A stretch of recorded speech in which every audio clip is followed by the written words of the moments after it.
Se mueve el coco, como diría la abuela. Fíjate, Mercedes Malaver publica un análisis y un ensayo, porque es un texto largo, en el cual en el año 2020 se hizo algo parecido a esto, la operación Enchains. Entonces se metió un poco de barcos, helicópteros, cosas de esas, y incautaron una cantidad de drogas. Y es allí cuando aparece el primer cartel solicitando la cabeza de Maduro por 15, y ofreciendo los 15 millones de dólares. Y el mismo cuento. Claro, en esa época no había tren de Aragua, pero igualito, Maduro es el malo de la película. Ahora, indistintamente a si eso es verdad o si eso es mentira, fíjate, el hecho de que no te paraste, lo pudiste detener, no lo hiciste, sino que lo que demostraste es tu capacidad de pegarle a una lancha que va rápida, chiquitica, le metiste un misil que nos recuerda lo que pasó con Soleimán, allá en... Exactamente. Sí, en Irán. Pero en ese caso era un objetivo de otra naturaleza, independientemente de que yo creo que también... Pero él estaba, y Soleimán estaba en un balcón, en una casa. Claro. Este va en una lancha. Hay en el fondo, fíjate, en la opinión pública americana, yo he comentado que varios periódicos señalan, le dicen a todos, no se oponen a la intervención, porque los Estados Unidos es un país bélico. Y además intervencionista históricamente. Sí, que tiene tradición de eso, y además la primera potencia del mundo y ellos son de fuerza. Acuérdate que la película esta de... ¿Cómo se llama el hombre? Oppenheimer. Cuando él se opone, después de lo declararon traidor. Traidor a la patria.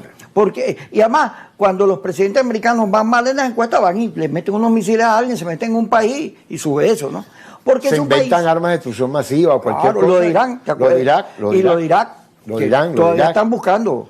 Sí. Entonces, ahora, lo terrible de eso, permítame este comentario, Kiko, pero para que te metas en eso, fíjate, porque para mí lo que está diciendo Trump es, como los periódicos le están diciendo, mira, no te metas en Venezuela, son muy grandes, es un ejército que no es el de Panamá, eso es una lucha larga, va a haber muchos muertos, no cometas los errores de siempre, no te vayas a meterte que es ahí.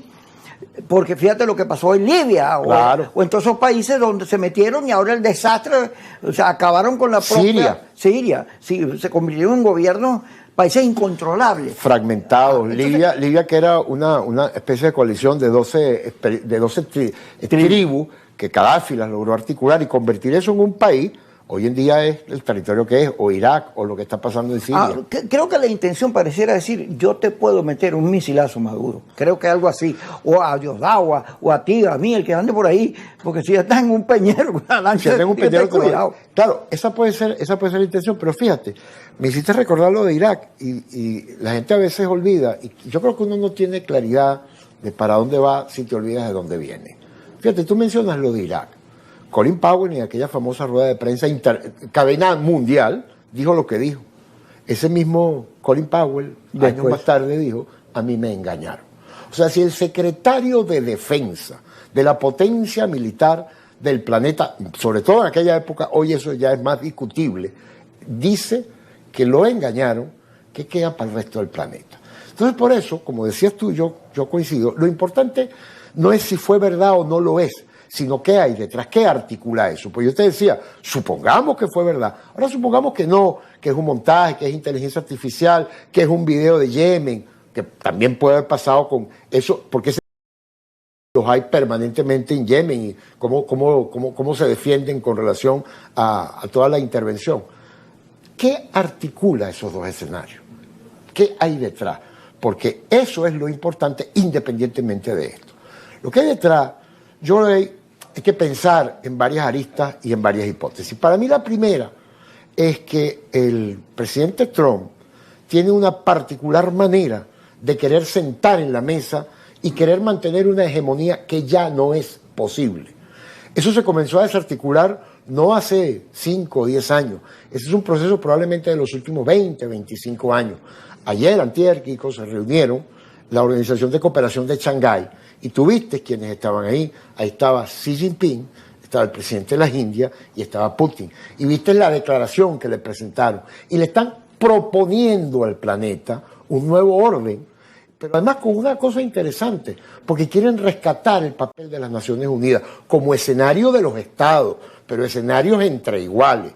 Trump, y creo que la élite norteamericana, desde hace mucho tiempo está tratando de frenar ese proceso. Ese es un proceso que viene ocurriendo con los cambios tecnológicos, con el desarrollo industrial y tecnológico de China, con el surgimiento de nuevas potencias industriales como la India, con el desarrollo tecnológico de un país bloqueado como Irán, y además con el elemento que yo creo que es la clave, a mi juicio, Kiko, en este momento, que es que se está comenzando a presentar la posibilidad de desarticular el sistema financiero sobre la base del dólar. Yo creo que ese es el gran problema, o el objetivo básico de querer parar ese proceso.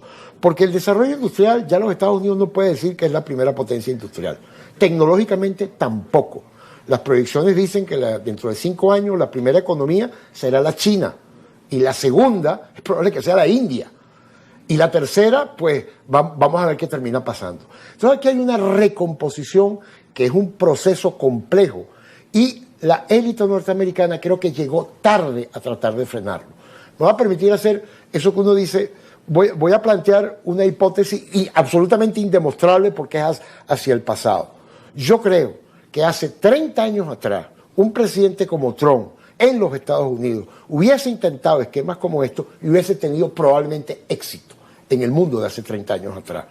Los Estados Unidos se resiste a entender que el mundo, como dice la Declaración de Shanghái, va a un mundo multipolar con distintos centros, con una correlación de fuerzas militares, industriales, tecnológicas y financieras distintas a la que heredamos del mundo que se construyó.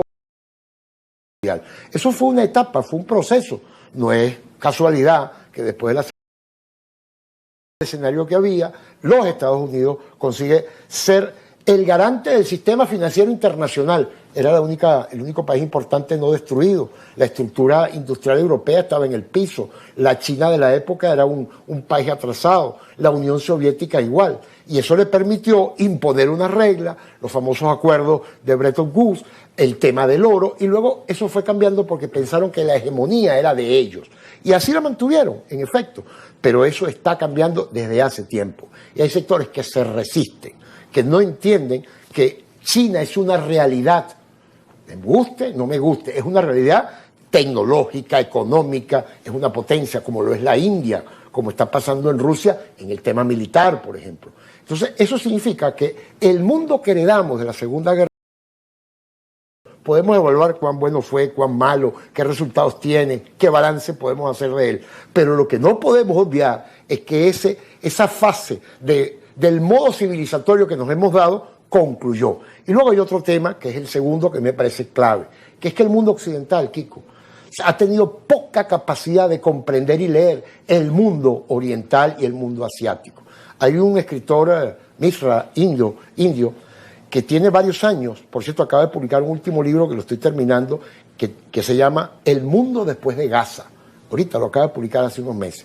Pero el planteamiento central de él en sus investigaciones y en sus publicaciones es que el mundo occidental construyó una narrativa tan cerrada respecto de lo que era la Tierra, de lo que era el planeta, que se olvidó que había más de la mitad del planeta que no entraba en esa narrativa, que no entraba en esa lógica cultural, que no entraba en esos valores. Y quisimos imponerle al mundo occidental una visión de esa otra parte del planeta como si esa otra parte no existiera. Yo escuché, estando en España recientemente, a una periodista muy famosa en España decir una barbaridad como esta, refiriéndose a China, cuando Pedro Sánchez decidió ir a China y cuando la von der Leyen, también la Unión Europea miró para China. Yo escuché a una periodista muy importante decir, bueno, pero ¿qué nos va a preocupar China? Si China todos sabemos que es una economía de baratijas de $1. O sea, creer tener esa visión hoy de China refleja muy poco conocimiento del mundo. Vamos a meternos en parte de lo que analizaste, pero siempre hay un corte. Sí, y siempre lo hace Yesenia, Y ¿no? siempre es Yesenia la que corta.